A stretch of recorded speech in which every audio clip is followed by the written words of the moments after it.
Hey everybody, this is the Sliders Review, and welcome to a special edition of Asian and Pacific Islander Heritage Month. And I'm here today to talk to you about why Asian and Pacific Islander representation is important in Hollywood and in the entertainment business for America. Why? Because, well, I live in America, but also in other countries as well. Other countries that are predominantly white and they have Asian people there. Now, this video will primarily talk about the Asian culture, not so much the Pacific Islander. I'm sorry, but I don't know that many celebrities that are considered Pacific Islander. And also, I'm still not 100% sure what even qualifies as it because, as years change, so has the classification, and some races are considered that and some are not. And it's been a challenge trying to figure out, who's who and this and that. I have some inkling of a couple of stars that are, and for those I will talk about, but other ones I literally have no idea. I'm sorry. It's the same thing when it goes to Filipino people. If you ever watch any of my videos, like, in the past couple of weeks, about during this month, you know that, like, I have had the hardest time trying to figure out if Filipino people are Asian or are they Latino or are they both, because from what I've just now figured out this year, because I literally had no idea, I always assumed they was Asian, is that, like, some are Latino, some are Asian, some are both, some are Asian with Latino last names, and it has made my head spin. It has made my head hurt trying to figure stuff out. Because there's like this one actress who I like, who's used to be a Power Ranger, and she is Filipino. She looks Asian and she looks Hispanic, but I have no idea which one she is. And it's hard because when you go to her resume, she plays all different types of ethnicity. She plays Asian, she plays Latino, and she even plays indigenous. And that's because that's the entertainment format. Basically, what I learned from this one Italian actress is that, like, because she's considered ethnic and everything, she can blend into what other type of races she can play, like, on screen. And one race that she did play was a Mexican woman, even though she is Italian and stuff, and she passes for, like, Latinos and stuff. And I always assumed years ago when I saw her on television that she was Latino, but turns out she's Italian. And I feel terrible for her, and also, like, the communities that she plays, because I feel terrible for her because it's kind of like when they cast her and stuff, they don't look for Italian roles, you know what I'm saying? They look for every other thing, and she plays them, and she can, like, never really play her own race. And she doesn't want to play a different race, but of course if she doesn't act, then she can't pay her bills and stuff. And it's one of those, like, things in Hollywood that really needs to change. They really need to start casting race appropriation and stuff. Because also on the show she was on, there was a white girl on the show, and she played a Mexican. And she got into a whole lot of controversy because of her political stance on, like, immigrants coming into the country. And it's like, how you going to play a Mexican? I'm talking about the white actress, not the Italian one. How you going to be playing a Mexican and talking about, they need to stay, like, where they are and stuff like that? Like, it's so ignorant, And when it comes to the Asian culture, like, in the entertainment business, unless you're living in an actual Asian country, you're never really going to be seen on television. In fact, Asian representation solely lacks in the entertainment business. And it doesn't matter what country you live in, whether it be America, Australia, Ireland, New Zealand, England, and and Canada. There's a reason why I mentioned those countries, because they all have Asian people in them. But when you watch their shows and movies, how often do you see an Asian person? You know, like it's very, very rare. And when it comes to, like, say, my country, America and stuff, the number one race you're always going to see on TV is white, second by black, and then third by Hispanic. But by the Hispanic margin is very, very, very small. And the Asian margin is even smaller than that. And don't even get me started on Native Americans, because you rarely see them anywhere. Like, you can't even see them on TV. You can't even see them in town, because most of them now are mixed with white, and you have no idea who they are and stuff. And you would think that Native American, the indigenous people, would be like higher ranking in the entertainment business because they were the first people to live in North America, but they're not. And it's almost like they're becoming extinct and everything, which is quite a shame. And when it comes to that of Asian representation on television, like I said before, in America, it's very, very rare. Since the entertainment business Hollywood has started in America, there has only been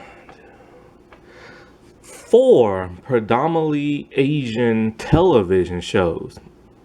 Only 4, and one's about to come out this year in like the fall or now, and it stars Michelle Yeoh. It's called American Born Chinese on Disney Plus. It's based off a book. Now already this is stirring controversy because I believe the book is based, what race exactly is it based on? I think Taiwanese, I believe, or is it something else? I gotta look this up online real fast.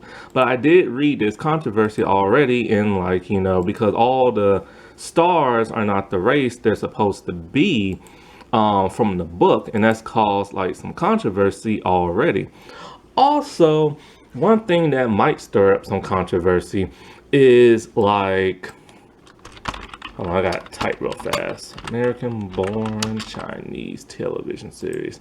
Okay, and one of the things that might stir up some controversy is because, like, one thing about the Asian community is that one thing they're sick and tired of seeing in Hollywood is like, they're tired of seeing Asian people play martial artists. They're tired of them playing doctors and scientists and stuff like this and stuff like that. And in this show, this is very much like, a fantasy series set in the real world with tons of like martial arts and Asian culture and, Hong Kong fighting and stuff like that, and mystical stuff, Chinese mythology. And so I do wonder how a lot of Asian Americans are going to feel about that. So that's one of the things they dread every time they watch a television show that has an Asian person in it. The movie Wendy Wu, Homecoming Warrior, that is something that many Asian, some, not many, some have found to be problematic because it was Disney Channel's very first Asian movie. And they went for the Asian mythology, like fantasy type thing with lots of martial arts and stuff like that. And some people have found that offensive, while forgetting that it is a fantasy movie. So therefore, if it's fantasy, you're bound to see, like, them talking about, like, Asian culture from back in the day and it being the martial arts flick. And a lot of people have forgotten that it was Disney Channel's very first Asian property. And a lot of people who grew up watching that still love it today because it was the only representation they ever had on Disney Channel.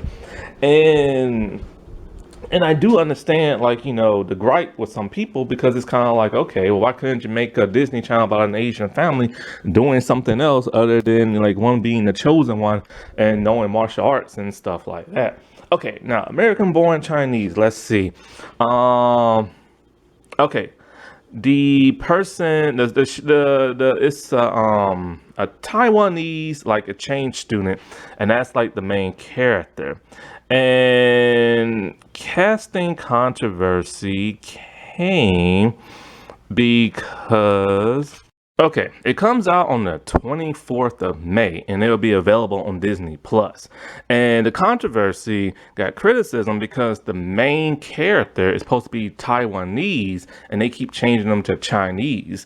And so like, so that will probably stir up a little controversy, but for the most part, it will probably also be praised because this is Disney Plus, not Disney Channel. Disney Plus's second, Asian series. The first one is what is that called? I think it's Doggy Howser, which is the reboot of Doogie Howser and everything. And there it stars an actress who's half Chinese, and so her father is an Asian actor.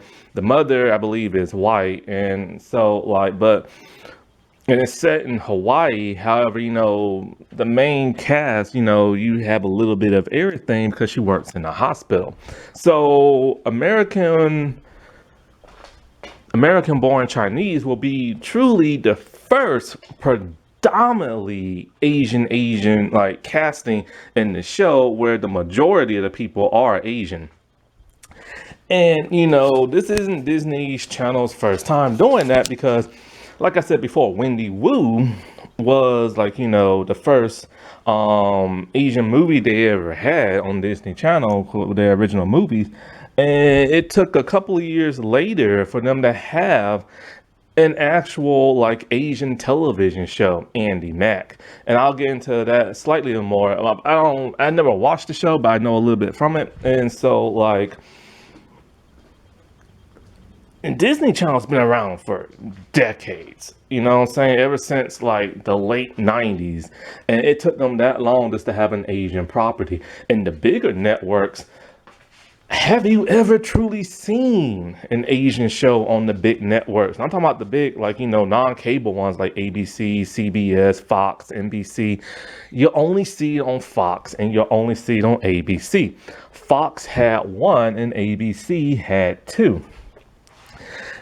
And in all three of those shows that starred a predominantly Asian cast, it was a sitcom format. So they acted like your typical white sitcom family on television, and that annoyed some people and the creator of one of the show. Again, and that a little bit later as well. And so when you do see an Asian person on television, which is, like I said before, very rare, you will only see them play normally the best friend role or the lover role. And it's very brief.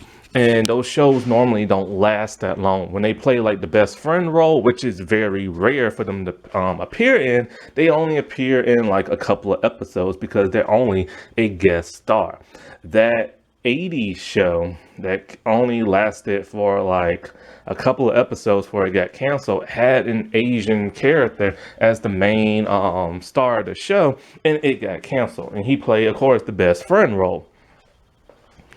And I remember I talked about this before. One of the first Asian people I ever saw on television was Jenny Kwan, and she played Samantha Wu. But that is not her character's full name. It's Samantha Wu Desmond Chu. And of course, her actual last name on the show is supposed to be offensive because it was the 90s and it was a comedy series. And she played a typical teenage girl in America. She was very much a valley girl, which is, aka a white girl she played and stuff basically. And that's how her character talked, that's how her character acted. And it was very rare for her to have an actual Asian themed type episode, and the only one they had was her celebrating Chinese New Year. I'll get into that a little bit later too, because I like to break them down to characters and shows and this and that. And so the Asian community is very scarce on TV from like decades ago, 80s, 70s, 60s, even in the 90s and stuff. However, it was kid shows such as Power Rangers and the Magic School Bus that actually had Asian representation, and they had good Asian representation. And it ironically, it's a kid show that has to break barriers and everything. And when I'm trying to think, okay, I'm trying to think of this actress name, Kelly Hu. Now I remember her from the second X-Men movie, and there she played a silent character. She never spoke, not once in the movie.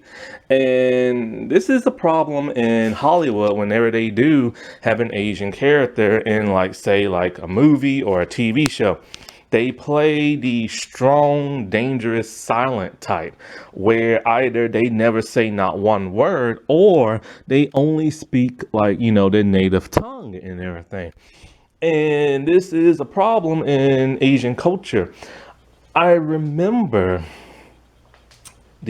first let me get into Kelly Hu before I get into this other actress.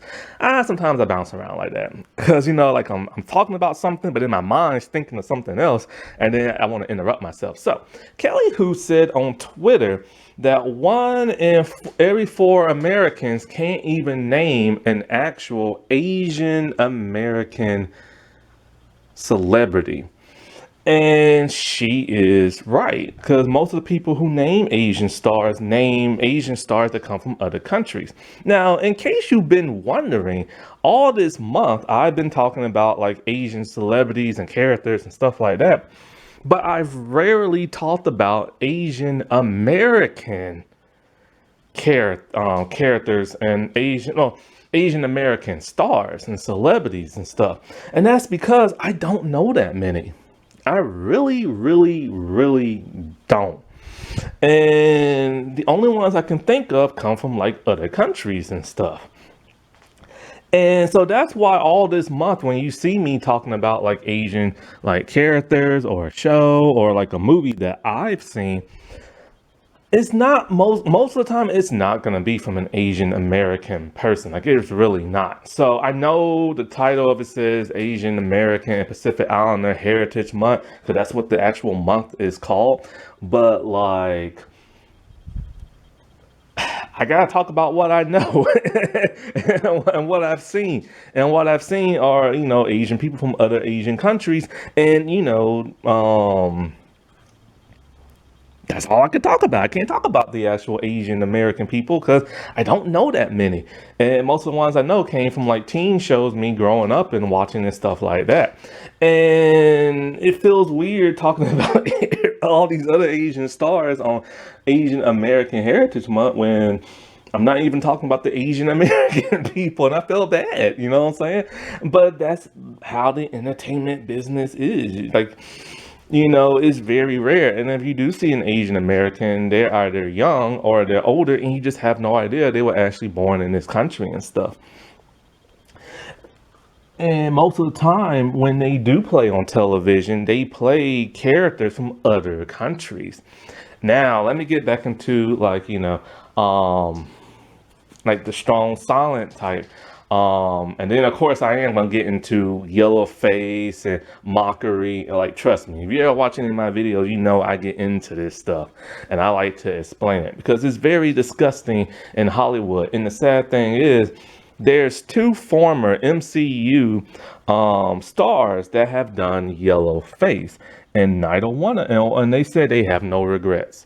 Because one of them literally said, because Scarlett Johansson literally said, because she was about to play a transgender man on a movie, but then because of backlash, she didn't. But then she put out a statement talking about I should be able to play whatever character I want in the movie and blah, blah, blah, blah. And it's like, dude, you're not a struggling actress. You are very famous. You're very rich. You get all kinds of roles. It's not like you're a struggling actor who has to play a different race or a different gender or whatever. Like, it is not her place to play an Asian character or say like, a transgender character or whatever, just because she got offered the role and she feels she's privileged enough to like play that role, you know? And it's really shameful for her to say that. And it's even more shameful that she played it. And as for Robert Downey Jr., he has played both black and yellow face in a movie. And when he played blackface, he said he has no regrets. And when it comes to that of like the Asian role, most people don't even know he played yellow face. He did it in his second Sherlock Holmes movie and stuff when he was in disguise as a Chinese beggar. And I saw that because it was my first time watching it a couple of days ago, that movie, and I was just disgusted by it. And I stopped watching because the movie just wasn't that great and stuff. So I didn't even finish the movie. I only got through the first couple of minutes, and that's about it. Now, an actress by the name of Stephanie, I'm not sure what her last name is because I'm not at the computer right now. She is the new current voice of Sailor Moon. And yes, she is Asian. And one thing she said on Twitter, and I can't even find her post because that was like a year ago or so. She's upset because every time she sees an Asian person in like, some type of movie, they're always silent. And that's it. They never say a word. And she said that because of the show The Boys. Kimiko, the character on The Boys, has select mutism. She will not speak to nobody. She uses sign language. She can speak, but she chooses not to. And of course, she's very heavily skilled in martial arts, and she's super strong. And she goes throughout, this is like, they're in their fourth season now. And throughout this entire thing, she has not said not one word. Lucy Liu was in a show, not show, but a movie called Ballista and Silver. And it's one of the lowest rated movies of all time. It's considered the worst movie in Hollywood history. And in that entire movie, I've never seen it. I came close to buying it, but I didn't. Only because I never seen it. And so, like, people online have literally said they assumed her character was mute because she never said nothing in the entire movie until like the very last scene towards the end when she finally spoke one word. Because throughout the entire movie, she plays an assassin. She's the strong, silent type, mysterious and ruthless and stuff. And I remember on The Simpsons, they had something was like an episode where they were like these Asian people. It was like an Asian gang. And there was this one guy in a white suit who literally just stood there and did nothing. He didn't say nothing. He just stood there, like very strong and silent.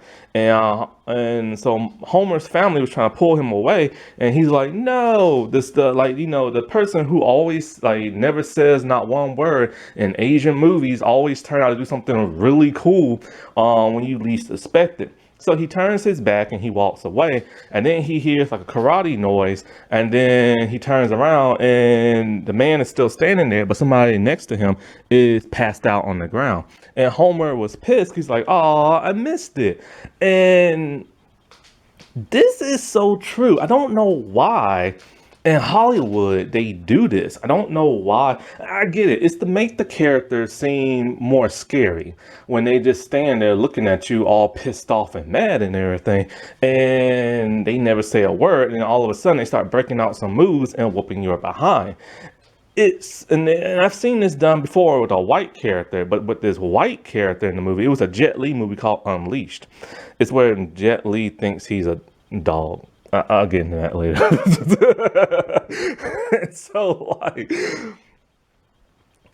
there's this white dude who's there, never says a word, and all of a sudden he can walk behind. But then this is this crazy thing. The white guy is dressed like an Asian character. And I'm just kind of like, okay, so instead of going with the actual Asian character to play that role, they went with the white dude to play the strong, silent type, a role that was probably intended for like an Asian character. And most likely something happened where they decided, okay, this is always happening. We can't do this, and let's change it up. Probably what happened and stuff. Like, I don't know. But it's just weird that, he will play that type of role. You know what I'm saying? And then, of course, there's Rush Hour, where the character, the assassin character, the gang, hench girl, she's not silent, but she can't speak English. And that's because the actress herself didn't know how to speak English back then. And so, like, I've also heard in the Asian community, they get tired as well. They get tired of seeing like this person who's very ruthless and very overpowering and can kick somebody's behind. They can't speak English, but they only speak like Mandarin or something. And like, they speak that throughout the entire movie or the show, but I don't know. I'm not Asian, so I can't comment on that. I don't know if that's offensive or not, but some people get really tired of that. But I mean, if the actress can't speak English, then what is she supposed to say? Like, you know what I'm saying? So when did Asian cinema exactly start? Well, it started all the way back in like the 1800s, believe it or not, around 1880s, well, mostly in the 1890s. That is when a lot of Asian movies started to come over to like America. And it was kind of like a black market type thing. What it was is that they would take a lot of Japanese and Chinese like movies, martial arts movies, they would dub them in English. They would play them in the movie cinema at night for like really cheap and stuff. And this is what started like, the Asian craze in like America. They couldn't get enough of like, all these like martial arts type movies and stuff. And so like, but back in the 1800s and 1890s exactly, there was mostly just white actors playing Asian people, yellowface. Then, of course, when people started like, moving to America, they started appearing in films. Paramount Pictures hired the first Japanese actor in 1914. His name, and I can't quite say his name that well, Shinzu Hayakawa. And he was in The Wrath of Gods and The Typhoon in 1914. And he was considered like a huge, like, sex symbol and stuff.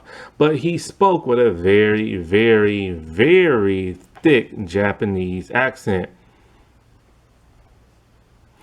And then an actress, she is considered the first like Chinese American breakout Hollywood star.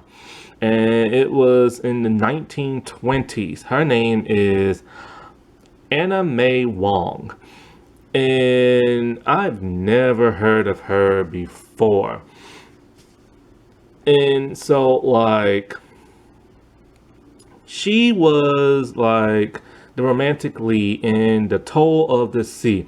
However, she did start again typecast. And one of the things she did not want to do was play like a villainous, stereotypical, like villain type person, which a lot of Asian characters are normally the villains in American movies back in the day, even still to this day. And other Asian stars are Kia, what is it? How do you say it? It's Keye. Is it Key or is it Kei or is it, well, her last name is Luke, and she appeared in like The Green Hornet in the 1940s, and she appeared in Number One Son Lee Chan movie, and so like also Phantom in Chinatown. And Korean American actor Philip On,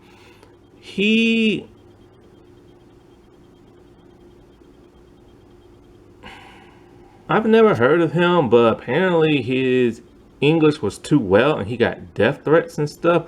But he was known as playing like, Japanese villains and stuff in movies. And so with the rise in like Asian culture now being prominent in like America, because Asian people have been in America since like the early 1800s, mostly coming from China. And what a lot of people don't know is that when they came overseas through boats, they got captured by the Cubans and were made into slaves over there. And, I found that out not through a history book, because the whole Asian American Heritage Month, we didn't have that growing up when I was growing up in the 80s and the 90s and stuff. And so I found this out through like a television show called Warrior, which is about to have its third season very soon, which will be on Max, HBO Max. And so like they've been around and they've been like prosecuted very badly by white America since the 1800s. They were beaten, they were sexually assaulted, physically assaulted, they were murdered. They had a very hard time in like America. And so like, but they were still desired by some, of course. Like people hate on them, but they secretly want them. Like, you know what I'm saying? And so like because of that, and then because they're like, they're considered very attractive, they started casting more in certain television shows. George Takei, he got his start his breakout role in Star Trek that came out in 1966 as playing Sulu. But he was the pilot of the USS Enterprise. Sadly, however, it was the 1960s, and prejudice was at an all-time high around that time, not just with the Asian community, but with the black as well, and also other countries and other races. And because of that, he was always front and center because he was the helmsman and everything, but he never really truly had a solo role. Like no episode ever really, followed him and stuff. Like there was one episode where he was trapped down on a planet and was freezing to death with a couple other officers, and that's about it. And this is quite a shame because this was a time that America could really show, what an Asian actor could do other than playing like a romance or like playing like the martial artist. And he was on a show, a sci-fi show of all things, but they never really gave him anything to do and really never anything to say.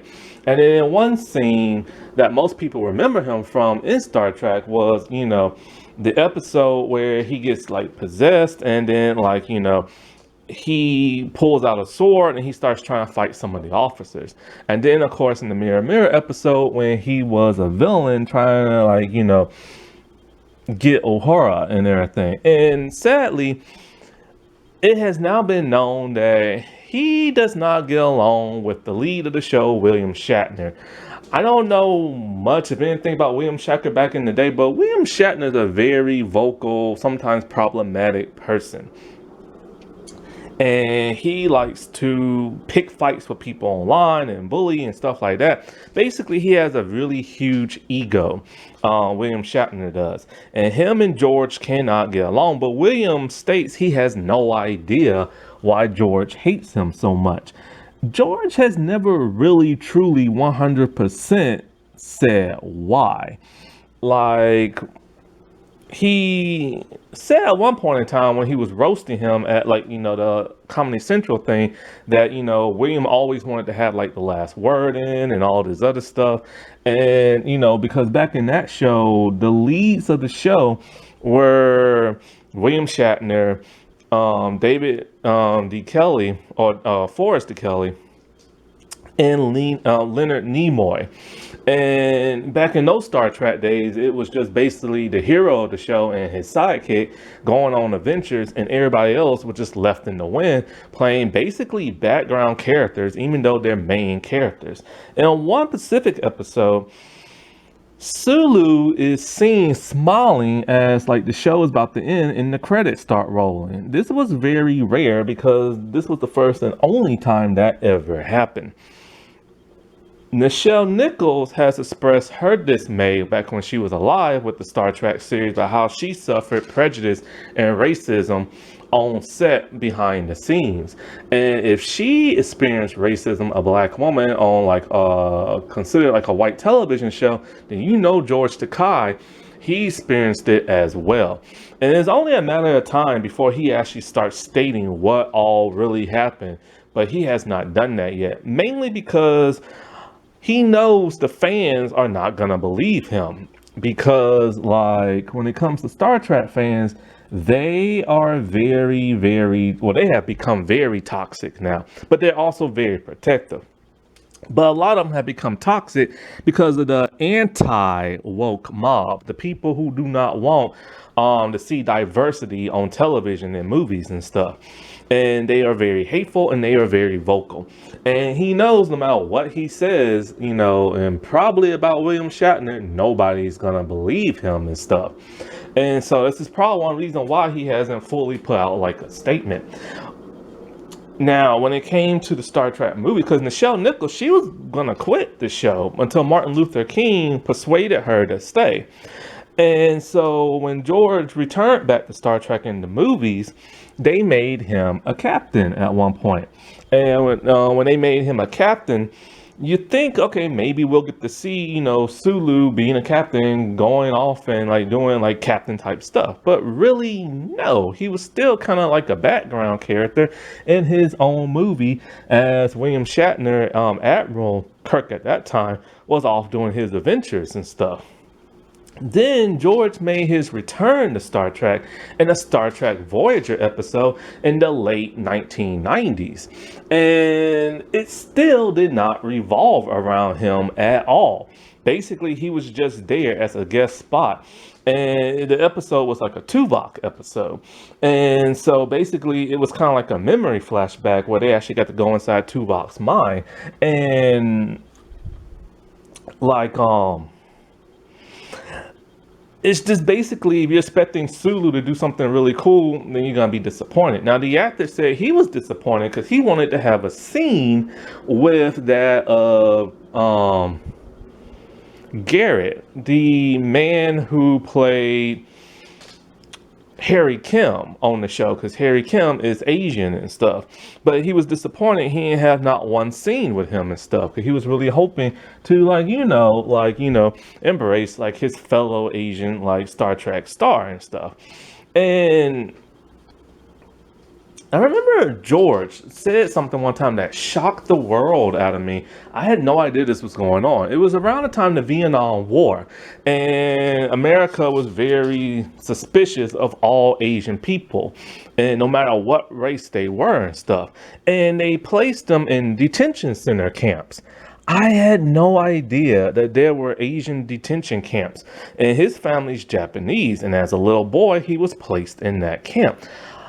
They did not teach us this at school whatsoever, just like they never taught us that Chinese men were made into slaves in Cuba and stuff, or that Chinese men were beaten and killed when they came to like America and had their ponytails chopped off. And when they had their ponytails chopped off, they were not allowed to return to China because it was against the law over there. And it's really shocking and amazing what you find out when, you watch a television show and it teaches you more than school. And I also remember George, because this is still the movie part, I ain't got to the Star Trek part yet, because Star Trek disrespects their Asian stars a lot. And so, George was in a movie, I can't remember which one, this was back in like the 60s or 70s or something like that. And he played an assistant to like a sensei, right? And so he's his pupil, but the guy who played his sensei was a white actor dressed in yellow face with buck teeth, squinty eyes, and acted very stereotypical. George literally said in that interview he was disgusted by that, and everybody should be disgusted by that. And that's how Hollywood was, because one of the reasons why is because white stars were not allowed to be the romantic interest of a person of a different color. So that's one reason why they kept casting Native Americans, blacks, and Asian people doing colored face and stuff for white actors and stuff, all that. And they just wanted to make a mockery of them. And that is how a lot of Asians were portrayed in movies, as a mockery. Now, in 1961, a musical came out that had a predominantly Asian cast, or at least major Asian, lead and stuff. And it's called Flower Drum Song. I have never, ever, ever heard of that movie until now, but it's a musical and everything. And it has a predominantly Asian cast to it. And it's a Chinese American movie. However, I'm not sure if everybody in this movie was Chinese. Yeah, see, one's Japanese. See, that's something they always do. There's a couple of Japanese stars in this, and they always do that in Hollywood. It's basically like they need an Asian character, so they just find any Asian they can. Then in 1993, I remember hearing about this, but I never saw this movie. It was The Joy Luck Club. And it's a movie that was cast predominantly Asian that followed the lives of Asian American, and they weren't martial artists or nothing like that. And my family doesn't go to see movies, so I never got to see it, and I never saw it on TV, but I remember hearing about it. And it was a huge phenomenon back then. It made a huge budget back to where it never got a sequel. However, they are now in the 2020s just now pitching a sequel to it and trying to, like, write it out and stuff. That's so far as they gotten. It's in the works, and they've been starting it since 2018. And I'm just like, man, what took them so long to make a sequel to this? Because it made a lot of money back. Because people wanted to see themselves represented on screen and weren't a stereotype.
Then in 2018 came Crazy Rich Asians that swept Hollywood by storm. I have not seen that. My movies persist now of, like, comic book movies. That's really all I go to see right now. And so I didn't watch this movie, but it had a huge star-studded Asian cast. And this movie broke barriers. This movie made its budget back big time in Hollywood. And, it took a long time theatrically because the last big Asian movie that came out was The Joy Luck Club, and that was like over 20 years ago. Now, Crazy Rich Asians stirred up some slight controversy when two Asian actresses were rejected from being in the movie. One of them is Brenda Song and the other one is Jamie Chung. And Brenda Song is a huge fan of the book series that, Crazy Rich Asians is based off of. So when she got rejected, she was hurt. She put out a statement saying that they told her she wasn't Asian enough. And then Jamie Chung said she was rejected as well. And so a lot of people wonder, why were they rejected? And so people started to attack Brenda Song when she said, she said she wasn't Asian enough for the movie, because they say this is what happens when like every role you play is kind of like the white Valley girl type. And I noticed something in her resume. Like she's been a part of Disney Channel like forever, right? And I noticed in the live action stuff in Disney Channel, she always plays different characters in all these different shows and movies, and she always plays the Valley girl. I don't know why that is. It's like every role on Disney, she was the Valley girl and stuff. And she was like a super Valley girl. When she broke away from Disney, she tried to get away from that and try more mature type roles like The Social Network, that show on Fox, and Dollface, which used to be on Hulu, which Hulu is about to take off now on May 26th. And like, the thing about that is that it was later revealed by the director that he loves Brenda Song and he's seen her work. It's just that she wasn't right for the movie because it was a miscommunication. When the person who talked to her on the phone said they didn't say that she wasn't Asian enough. She wasn't the type of Asian they was looking for. They was looking for somebody who was Chinese. And Brenda is Thai and Hmong, and Jamie, I believe, is Korean. And so like I guess they was going more for like a Chinese like actress and stuff like that. So it had nothing to do with her like, portraying Valley girls in the past, but that was really messed up that people like attacked her for that, But they still could have wrote some type of role in the movie for her, and she could have played a different like type of character, you know what I'm saying? She didn't have to play a Chinese character. She could have played her own race, but they could have put like something in there for her. But there's always the sequel, so hopefully, this will happen and she'll get to be put in it. But would she really want to join now after the controversy, Speaking of controversy, now let's get into bad representation of Asians in Hollywood movies, being that of whitewashing, yellowface, and having Asian people use the N-word in movies because some writer thought it would be funny. Yes, it's happened multiple times too.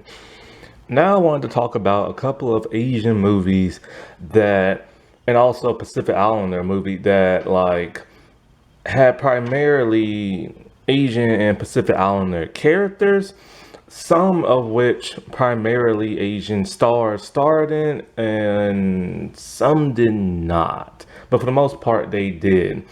And these movies have been like beloved by like the community for like, well, the audience for like many, many, many years. The next big Asian predominantly cast movie was Wendy Wu Homecoming Warrior, a television movie on Disney Channel. And that came out in 2006. That stars Brenda Song.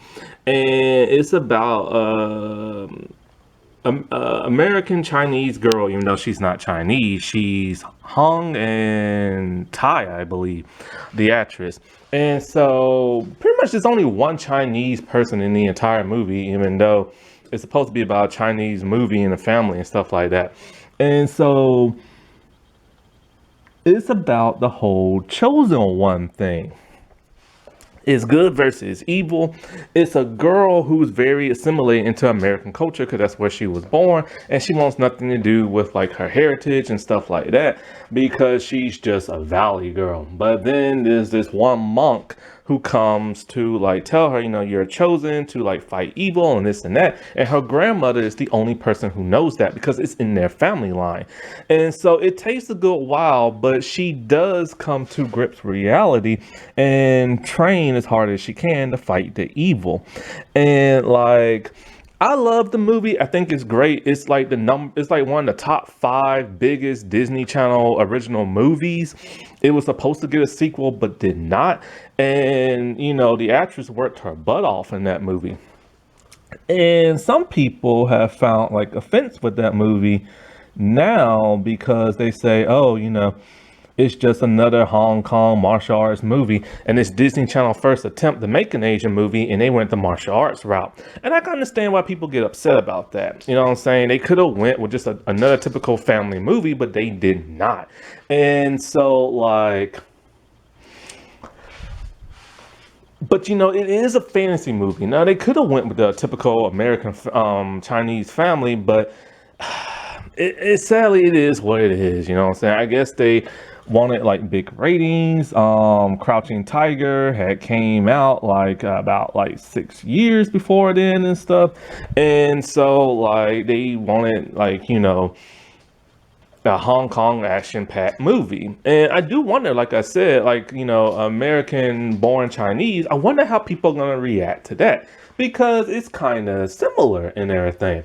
Now, I didn't mention the Mulan animated movie because it's an animated movie and stuff like that. But a lot of people like Wendy Wu movie a whole lot better than the live-action Mulan movie. In 2001, Rush Hour 2, filmed primarily in China and had primarily a Chinese cast. It is by far my all-time favorite Rush Hour movie. And of course, Jackie Chan and Chris Tucker star in that movie. And this is when they go on vacation to China because, Lee's character want to take like Carter's character to like his home, like, country and see what's going on, but he really is investigating the murder of like the man who killed his father, a man who was his father's best friend. And so it goes from China all the way back to like America, and the cast is still like primarily like Chinese. It was one of the biggest like moneymaker in the franchise, and still I believe the funniest out of all 3. Lilo and Stitch, the animated movie, came out in 2002. I love this movie to death. Everybody in my family loves this movie. And like, it's set in Hawaii, and it's Disney Channel, well not Disney Channel, but Disney's first ever like Hawaiian based like movie where the characters for the most part are like, Hawaiian and a couple alien and stuff. But not everybody who voices somebody in the movie is like of Hawaiian descent and or like Asian descent. So like the primary character, Lilo, is actually voiced by that of a white girl because it's Hollywood for you. But like Nani is voiced by Tia Carrera, and she is of Chinese and Hawaiian descent, born in Hawaii. And then there is Jason Scott Lee, who is of Chinese and Hawaiian descent, born in Hawaii. And the movie is hilarious. It's about a little blue fuzzy alien that comes to Earth, and like the person who created him and the police force are like chasing him down, and he befriends a little Hawaiian girl. And he pretends to be like a dog. And so they go on like, she's like a very aggravated little girl. Her parents died. She lives with her older sister. She, takes out all her anger on everybody and everything, and she's very hard-headed. And it makes for a really compelling movie because he's a very dangerous alien experiment, and these two, when they meet each other, they don't get along at first, but it's their love for one another, that their bond, that causes both of them to like stop being so angry and to embrace like family and stuff. Sadly, however, the live action movie that is getting made has come with some controversy. The good news is Tia Carrere will be in the movie. She'll be playing a completely different character because she has aged out of playing Nani. However, Nani herself is, for some reason, they decided to go with a white Hawaiian instead of a more traditional dark-skinned Hawaiian person. Now, the actress was born in Hawaii, but her family is of like white descent.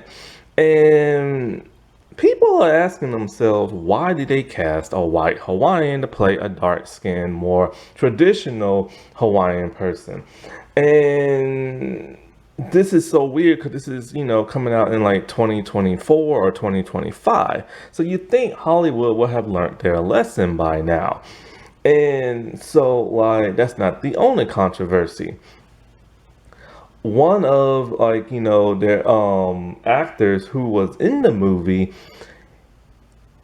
they found out some old like tweets and stuff of him being racist. So he got fired from the movie and got recast.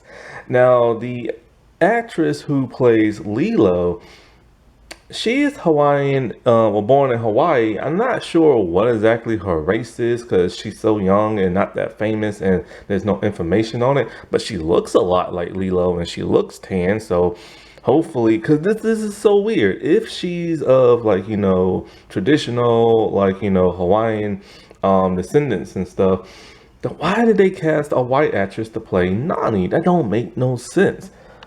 It really don't. And they did it only to appeal to, of course, a white audience because of the way a lot of white people have been acting to like woke culture and diversity and stuff. The Karate Kid 2 is set in Japan and it came out in 1986. And the story actually follows this time Pat Morita's character, instead of that of Danny's character. And even though Danny is still the main protagonist, it's Mr. Say Yoshi, I think his name. I can't. It's been a long time since I watched that movie. Miyagi, that's it. Miyagi. I'm thinking of that Mario movie, right? I got Mario on the brain, but Mr. Miyagi, it follows his character instead, and it is set. Well, it's supposed to be set in Okinawa, Japan, but they filmed it in a different part because, like, they say Okinawa isn't really that, like, beautiful looking, they said. Hey, their words, not mine. I don't know anything about the area. And so like it shows it depicts him like, meeting a woman that he was like he was in love with and everything, and this other man who used to be his friend was also in love with him, and they competed. And of course, like, the man's son and stuff, Chosen, he does not like Danny, and so this causes a lot of conflict. And plus, they fight over the love and affection of this one girl. It is by far, in my opinion, one of like the best Karate Kid movies, and I just really love the story of it and like the setting. I just remember as a kid watching on TV being very like, mesmerized by it and stuff. Yeah, the first one is good, that set the whole bar for the movie, but it was this one that just felt more unique and everything. Jet Li's Kiss of the Dragon is probably my favorite action movie of all time. It's a French American movie that stars Jet Li. And so basically, he's a police officer who goes to France to stop this one like Chinese like drug lord type dude.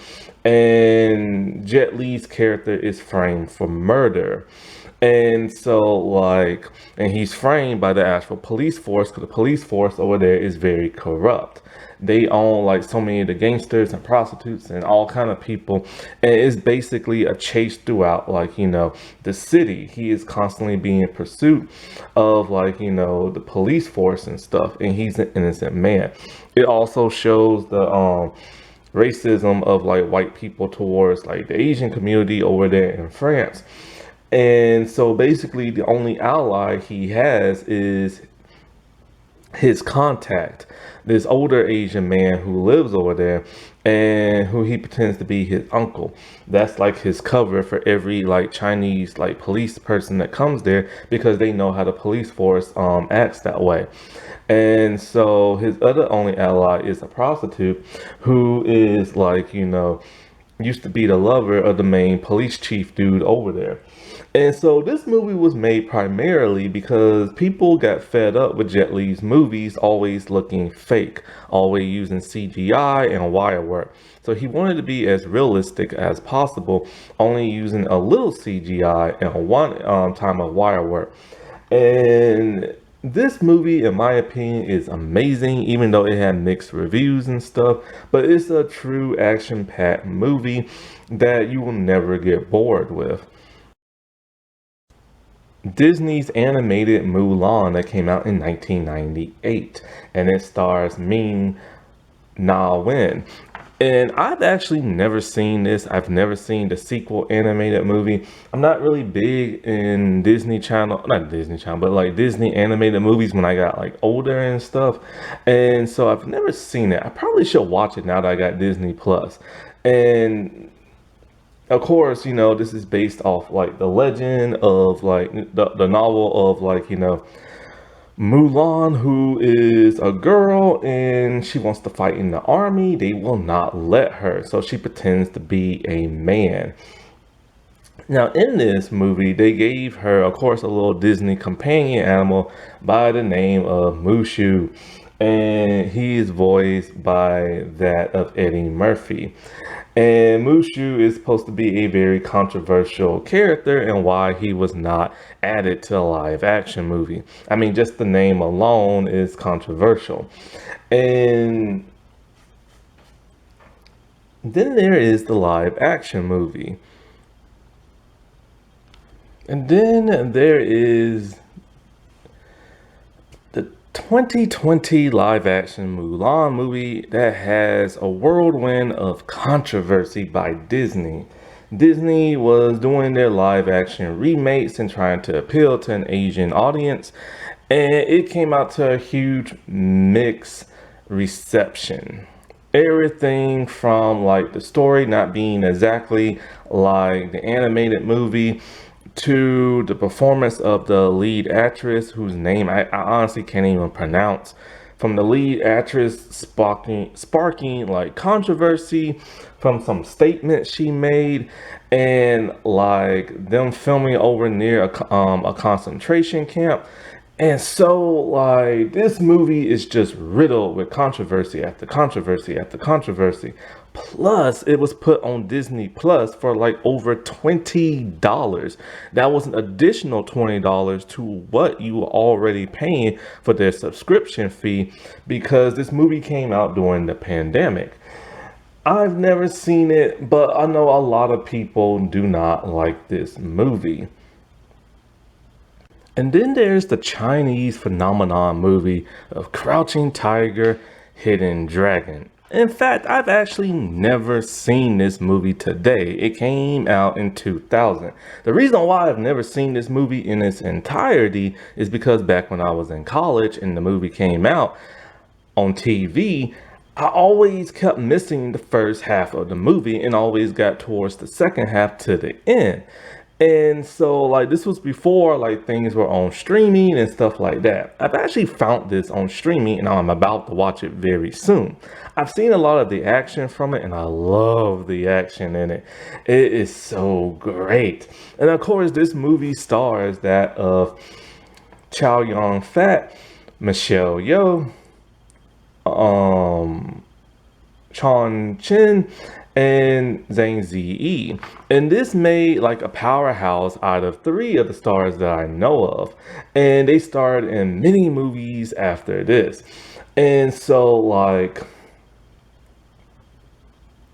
I know, like with Michelle Yeoh, she said when she did the, what was it, the James Bond movie a few years earlier, she started getting typecast in Hollywood and she started getting disrespected in Hollywood. They would talk either really slow to her or really loud, thinking she didn't know English. And she did not accept many roles in Hollywood. And in fact, she kind of just walked away from Hollywood because they kept trying to typecast her and stuff. I'm not sure what kind of movies they kept trying to put her in because she does a lot of fantasy, like Hong Kong type movies. But I don't know what kind of movie typecast they were trying to do with her. But then later on, she came back, and as we all know, she won an Oscar. The Crouching Tiger movie, that like just took the world by storm. It introduced the world to like wire work martial arts. And like ever since then, so many movies in America was influenced by that movie. The Charlie's Angels movie, even the second and third Matrix movie. The 1995 Clueless movie that stars Alicia Silverstone, which is a hilarious movie, it features a Korean American actress, Nicole Benderback. And what's ironic about this is that they wanted to have the inclusion of an Asian character being one of Cher's like inner circle friends. However, what's very odd is that she appears throughout the entire movie, but she doesn't really have any significance to the movie like all the other characters. She has dialogue, but she just seems to pop in and out the movie. I've talked about this before, and it's very odd. It's clear that she's one of Cher's best friends, yet she doesn't have as much screen time as some of the other characters or any type of character traits to her personality. She just seems to be there, which is kind of odd and weird.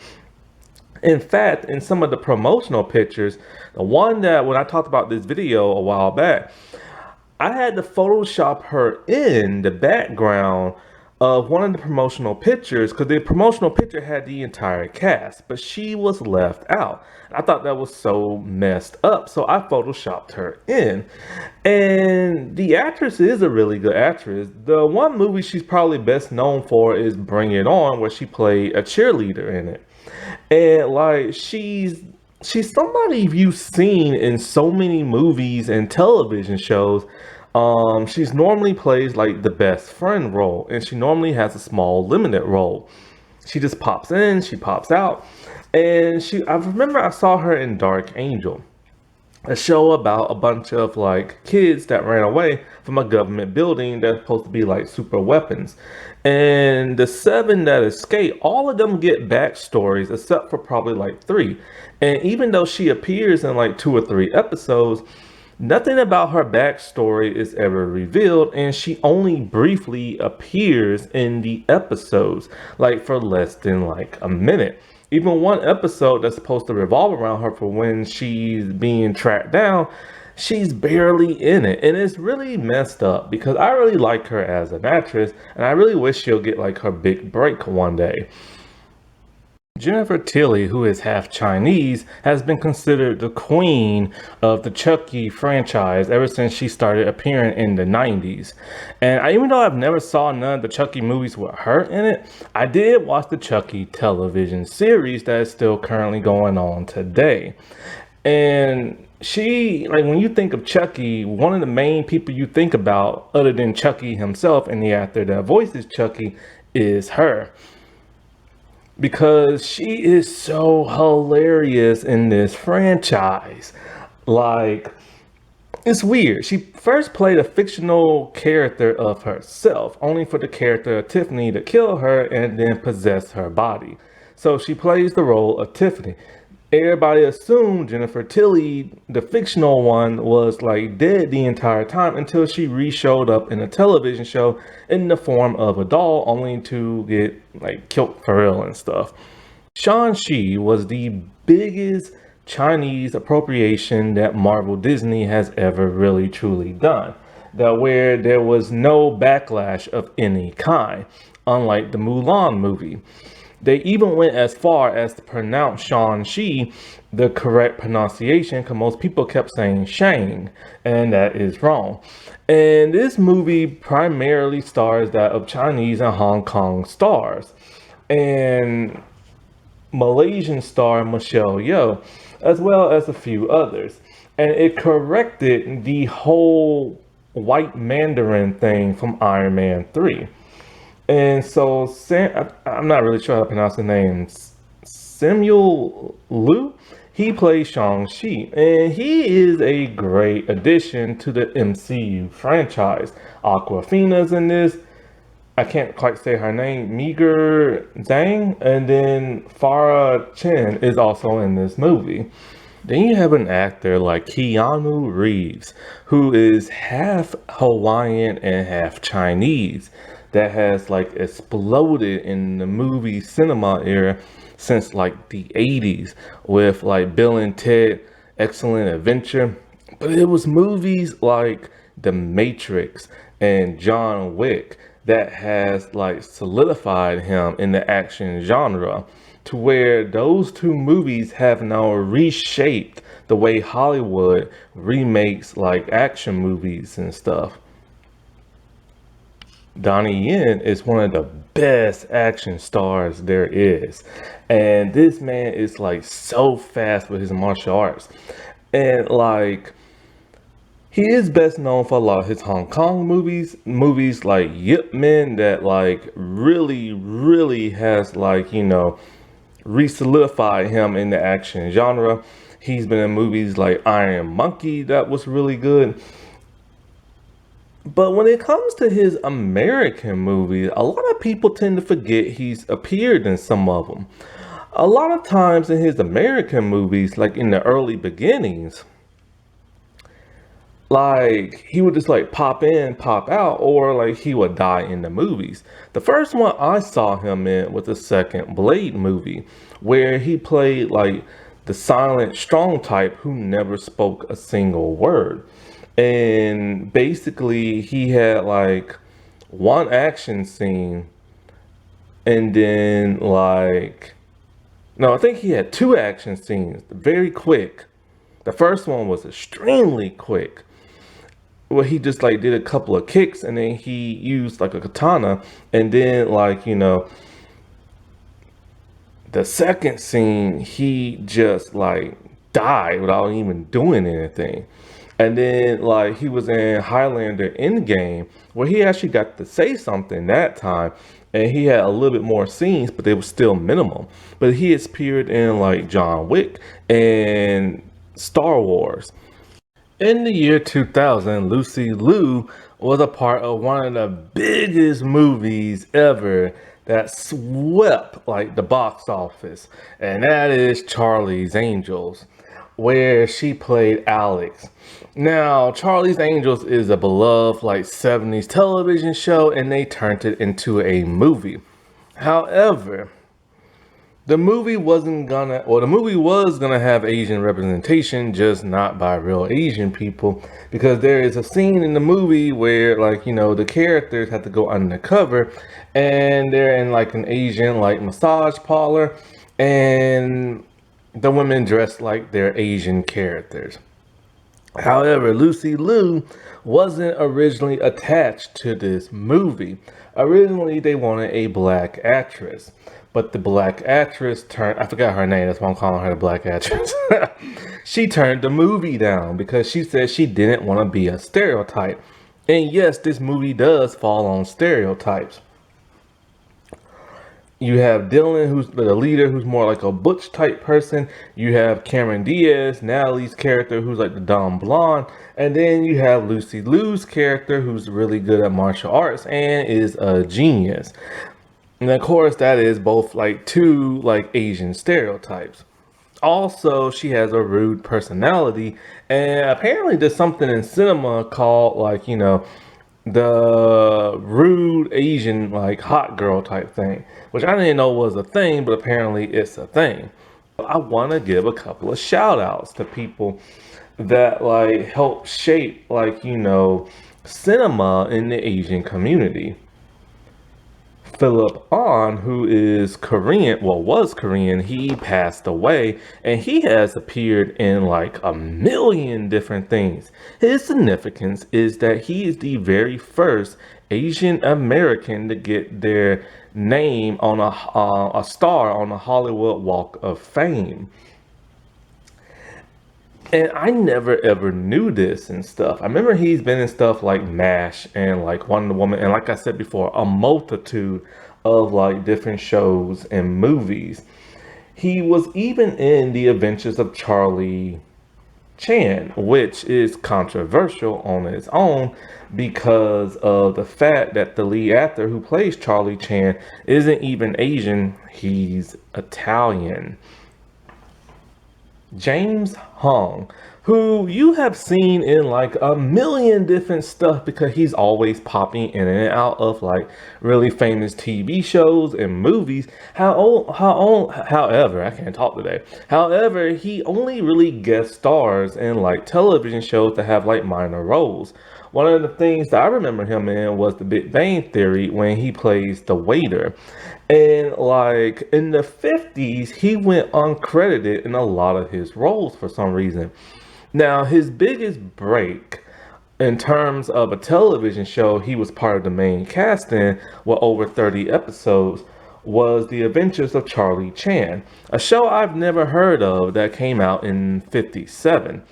And the problem with that is that the lead actor, Charlie Chan, is played by an Italian man, while all his sons in the show, including that of James, are Asian. Hollywood, I swear. But James has now finally cemented himself in the Hollywood Walk of Fame. He might not have been part of like the main cast of many shows and only guest starring in shows, but this man has literally walked the mile in like the Hollywood shoes to literally be honored with one of the greatest things of all, being that of the Hollywood Walk of Fame. He is finally being praised for his acting ability, and that's a great thing, because most people who are just like guest stars and stuff are really, some of them are known, but people really don't know who they are, and a lot of them aren't really famous. Also, it was just now announced that Ming-Na will be receiving a Hollywood Walk of Fame. So congrats to her, because she's been acting forever. She was in like the Joy Luck Club. She was in Mulan. She was in Boba Fett. You know, she was on Agents of S.H.I.E.L.D. She was in a lot of stuff. So congrats to her, even though she won't let me follow her on Twitter. But congrats to her. And last, Michelle Yeoh, the very first Asian person to ever receive an Oscar award. This is something that has been like coming for a long time. People have always wanted to see it. There are many great Asian like actors and actresses, but none of them have ever won an Oscar. And Michelle Yeoh is a Malaysian actress who started off as a dancer and everything, then later went on to martial art movies. And she's been killing it in Hollywood, and both like a Western and Eastern Hollywood, like, you know, for decades. And what's ironic is that like she was in Star Trek Discovery, and they wanted to make a spin-off show with her character. Now the spin-off is Section 39, I think it is, or 32, or something like that. It's a rogue operation of Starfleet. And so basically they're the bad guys. And for the longest time this has been in development, and they haven't went forward with it. And now, because she won her Oscar, now CBS is all like, yeah, make her show and everything. Like, she won an Oscar. I'm just like, you should have made it before she won her Oscar. Don't make it just because you're trying to, like, piggyback off of her success and everything. But that's CBS for you. It's what they do. Happy Asian and Pacific Islander month, everybody. Alrighty, well, I'll talk to y'all later. Bye.